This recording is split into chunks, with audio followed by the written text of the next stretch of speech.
Hi everyone, this is Kasia from Tarot Map.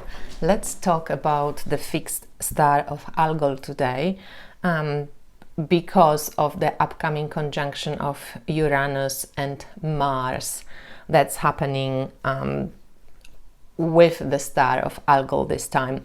And this is from the perspective of tropical astrology because the Algol is actually in the constellation of Perseus, and Perseus is the greatest of the Greek heroes, right? But the Algol projects onto the ecliptic, which is the path of the sun that we see from Earth.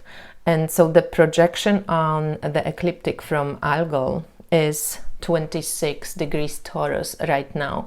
It's going to be around 26 degrees until 2030, but because of precessional cycle, the stars are moving 1 degree every 72 years. So right now, check if you have anything around 26 degrees Taurus or 26 degrees Aquarius, Scorpio, and Leo. So all the fixed signs, you can definitely personally feel this conjunction either via conjunction to your planets if they are around these degrees, or via squares, or via oppositions if you have any degrees around 26 degrees Scorpio, for example. So see in your chart. If you don't know how to check that, please get an astrology reading from myself or anybody else that you enjoy and trust. But Perseus is a Greek hero. He got immortalized in the sky. That's how kind of we learn about it in the Western countries. And here we see Perseus with, the Medusa's Gorgon's head that he decapitated, and Algol is one of, it's just on top basically of Medusa's head. Just right here is Algol. It is quite a bright star, not the brightest. I actually went out yesterday and I looked at Perseus constellation, and I saw Algol, but it wasn't one of the brightest, easiest to see stars, at least where I am right now in eastern Poland, and it's middle of July. But it was above the horizon, and you can see it. What's interesting that Caput Algol, it's a white binary star, and it's a variable fixed star in this constellation. And it actually it is interesting because in Arabic, the name Algol means a demon's head, and in Chinese tradition, it meant piled up corpses. For Hebrew, ancient Hebrew, it was Lilith. So there's a lot of association with dark feminine, with danger, with decapitation. So if you have that star as your personal star, or via Paran, or however this star shows up in your chart, or especially if it touches any point, any planet in your natal chart, you may be quite scared reading what's written about Algol, because historically it really had a very bad rap, and it has a very daunting history. So for example, there is a little trivia information that I read somewhere, that South Node, which in Vedic astrology is known as Ketu, the headless demon, was decapitated by the Lord Vishnu, symbolizing past karma. So you basically, Lord Vishnu was freeing you of your past karma, right? But the South Node was conjunct Algol in 1789 during the time of the French Revolution, and the actually first execution by guillotine was performed on 25th April 1792. And at that time, Pluto was exactly square Algol, as well as coming to a strong opposition with Uranus later that year. So it's interesting that Algol kind of has that decapitation within its lore and its myth, and it's very much connected to the myth of Medusa. And I was reading that myth and I feel enraged myself, being a woman, of how mistreated a woman was by another woman. So the myth has a couple of different renditions, of course, but you know, the story of Medusa, who was like a beautiful maiden, and most probably also a like, this is a card of Vesta, but Medusa was also like a priestess, or had a priestess role in the temple of Athena, and she was apparently really, really beautiful. And whoever has the star Algol attached to any of the main points like ascendant, descendant, MC, sun, moon, and so on, Venus, definitely would have some allure, some magnetism, some charisma that comes with it. The star is very powerful, and it is attributed to, you know, a great beauty that Medusa had. And because of that beauty and that allure, maybe, you know, Neptune was one of the people who was like really attracted to her. In different stories it's shown differently. In some stories it says she desecrates Athena's temple by like making out with him, basically, or being raped in another renditions of the story, or just having sex with him in the temple. But from most of the stories you get a sense that, you know, he pursued her. It wasn't her who was like going out to like lure him in. So I think there might have been, knowing Greek myths, some, you know, validation of personal boundaries. But when she gets when she finds out, Pallas Athena, that happened in her temple, she gets really enraged, and rather than punishing Neptune, who was her brother, or like uncle, I don't know, Neptune, Zeus were brothers, and Athena was like, she came out of the head of Zeus, right?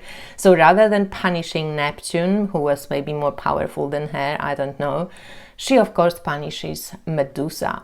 So in this myth of Medusa, there is like a betrayal between sisters. There is like a woman against woman.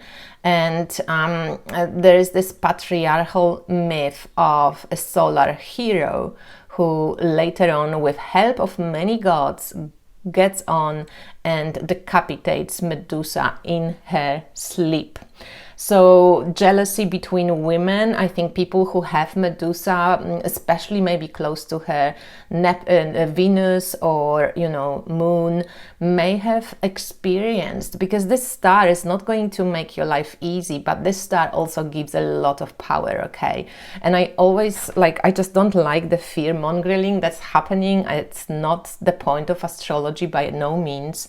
So even if historically this star has such great gore, associations with difficulty, decapitation, losing heads, suffering, pain, but also, electrifying beauty or seduction, this star mostly is about discernment. And since the power of feminine is changing and re-emerging, I think we are ready to rewrite that narrative and that story about demonization of women, because from this most beautiful maiden, how Athena punishes her, she turns her into this ugly monster, which is interesting that snake is such a long-standing symbol of the goddess, and then Medusa gets those snakes in her hair, and she's got this stare that turns people into stones. So she's so ugly that whenever you see her, you turn into stone.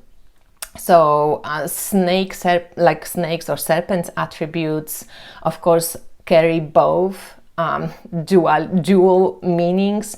On the one side, as I said, like lineage of the goddess, there's Mother Mary standing on the snake, but I think she shows she is coming from this lineage. It's a very strong, raw, regenerative life force, shedding skin, menstrual cycles, Kundalini life force, eternal because of the shedding skin, but on the other hand also like sneaky, dangerous, raw. It can bite you, can kill you, sneak up on you in some sense, can be very reactive.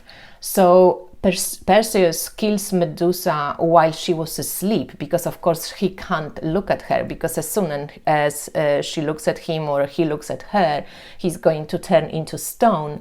So in the story, the psychological kind of motive that comes up is about facing the dark and facing that ugly truths about ourselves, right? And it's interesting to look at what Perseus, with the help of the gods, did. So he killed her walking backwards and reflecting her image in a shield, like a protective shield, like a mirror to, stay alive. And we can say that like we conquer the dark by reflection. That's why often we, are being reflected by our partners, by situations in life, by other people. That's where we get to meet our darker sides often, because when they in the shadow, unconscious parts of us, we don't really see it for ourselves. So we conquer the dark by reflection. And it's interesting that, she's so connected to the head as well and to the eyes. Often losing your head can be part of this story of Medusa.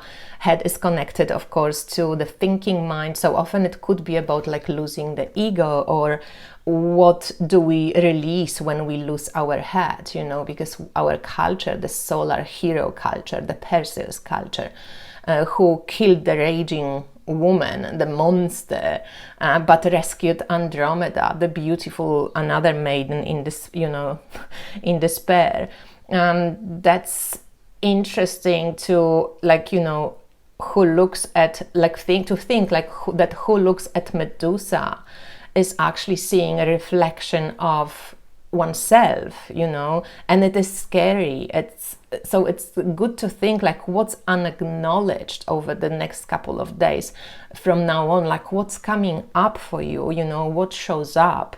Do you feel rage, anger, raising up, power, inspiration? Because Mars and Uranus gets filtered, like the Medusa energy gets filtered through Mars and Uranus conjunction, and she will be influencing that conjunction. And Mars and Uranus is a very combustible duo, Uranus the revolutionary and Mars the desire chaser. Like with Mars you want to just go and get what you want, go and conquer, do it yesterday basically. And Uranus is also very sudden, very unexpected. So both of these planets, when they meet and they get the filter, the tone, the resonance from Algol, from Medusa, that it could be a potentially very combustible trio. But I seriously think that it's a very personal to each one of us.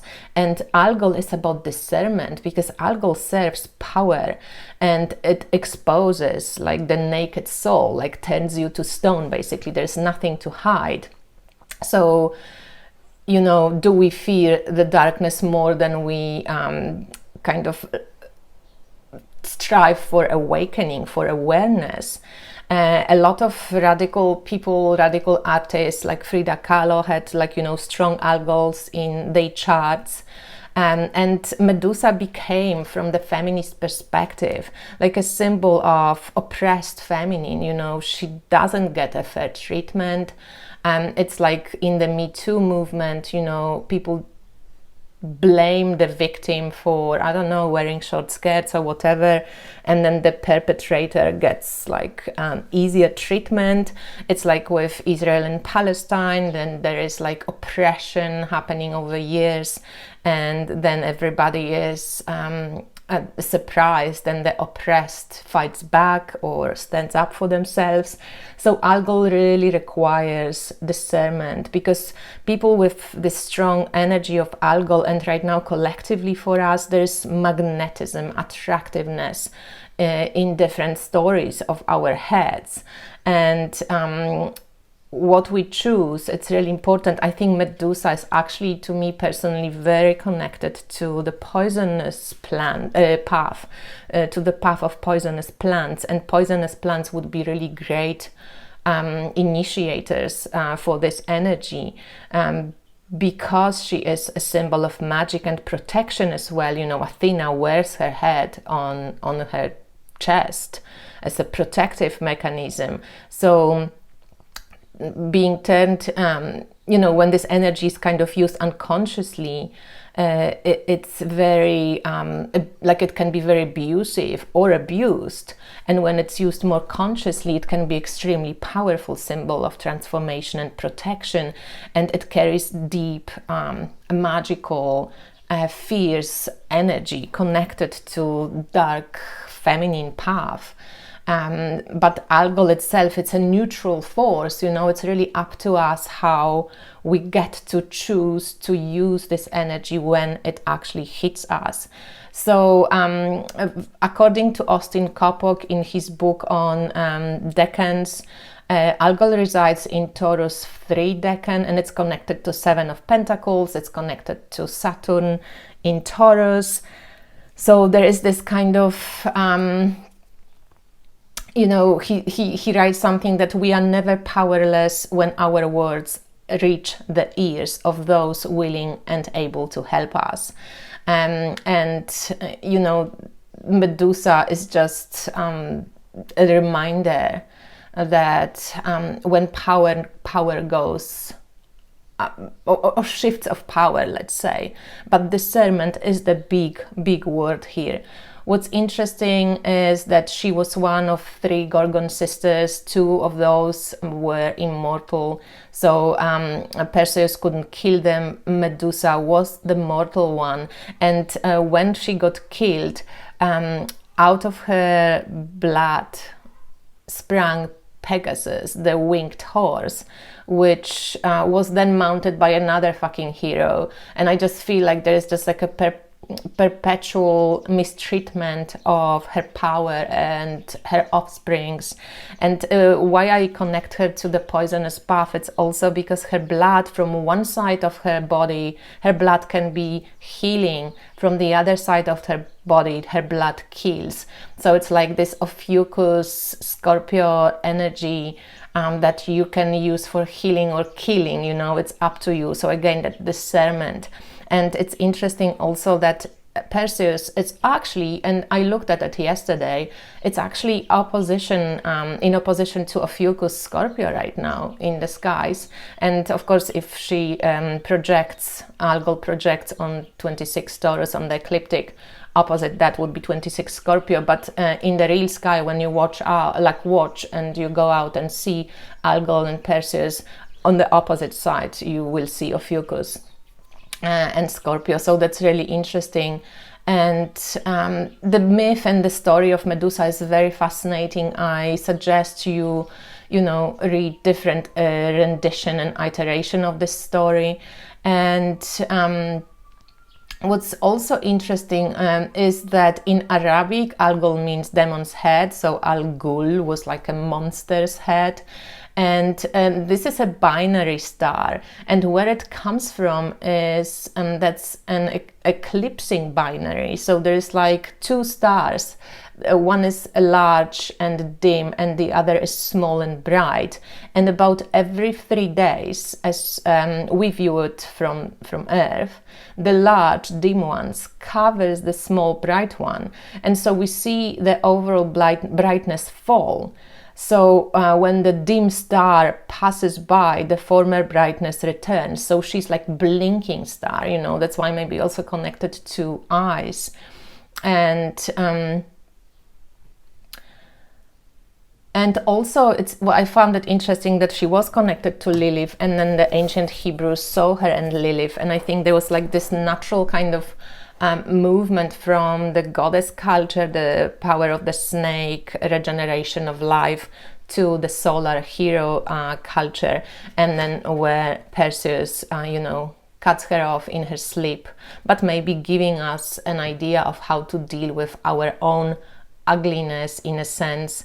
But yeah, it is a story of unjust treatment, of mistreatment of the victim, of cruelty in many ways, and of being unfairly treated. So Medusa and her story became, you know, a fierce protector to those who are unjust treated, those who are cruelly treated, those who can't find, you know, to the underdogs, and to women often because of her mistreatment by Neptune in this temple, and then nobody believes her or nobody even, you know, cares. Another interesting point that I found from this Box of Stars book is that in early August, when Perseus first starts to rise low in the northern sky, I actually see it right now, so it's middle of July, and I think it was visible. It wasn't very bright though, so maybe that's why I couldn't see Algol that well. But they appear. The Earth passes through a comet's tail, resulting in our richest annual rain of shooting stars. So they are known as Perseids, right? The Perseids meteors. And the Perseids, the shower of meteors, which coincides with the annual rising of the constellation, could explain how the story of Perseus' conception by a shower of gold began. So Algol, demon star, it was like seen as the most malefic star in heavens, and again this every 3 days, you know, she was like blinking, but it is in fact the brightest of the eclipsing binaries, twin stars which revolve endlessly around each other and temporarily obscure each other's lights. So maybe that also has something to do with like how women treat women and how we may rethink this. And I think that's why poisonous path with poisonous plants, it's so interesting for this myth and this time, because it's really up to the dose, up to the discernment of people, how they use it. They can be either healing or they can be destructive. And from the Crimson Asteria Tarot, this is where the card comes from. I love this deck. It's very strongly connected to this story. When Medusa appears in a reading, writes the author, know that she's a fierce protector and so much more than a monster. She was punished for being raped by Poseidon. Athena turned the beautiful Gorgon into the monster we know as Medusa. Then she was decapitated by Perseus, son of Zeus, and Pegasus was born from the neck of her severed head. This is actually also allegory to the creation of anti-venom. Poisonous snake venom injected into horses to produce anti-venom was a real practice. The stare of turning to stone from her slit pupils was speaking to the paralysis from venom. So that's another interesting story, like a medicinal energy as well. It can be healing energy, but that healing comes from, you know, like big initiation. See the emblematic initiation of Medusa to be one of protection, paralyzing enemies from continuing to hurt you, exposing jealousy, revealing abusive situations where the victim is unjustly blamed for abuses against themselves.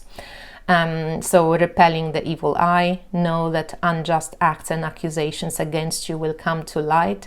You are summoning protective energies. So it's interesting for any relational aspects, like with narcissistic abuse people.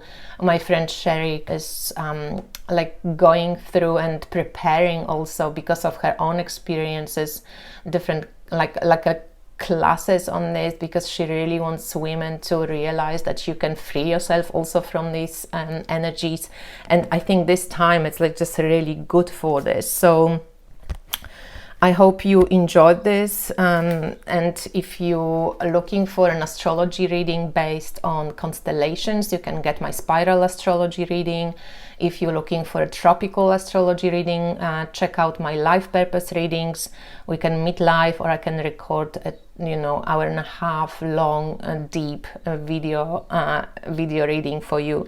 And I definitely highly recommend those readings, and you can check the reviews I get for them from other people. Enjoy this Mars, Uranus and Algol conjunctions. We're all looking out to how things manifest, and for us, just remember on the personal level, discernment, try to treat people as just as possible right now, and be aware of what you're magnetizing and attracting into your life. So thanks for watching, and see you soon. Bye.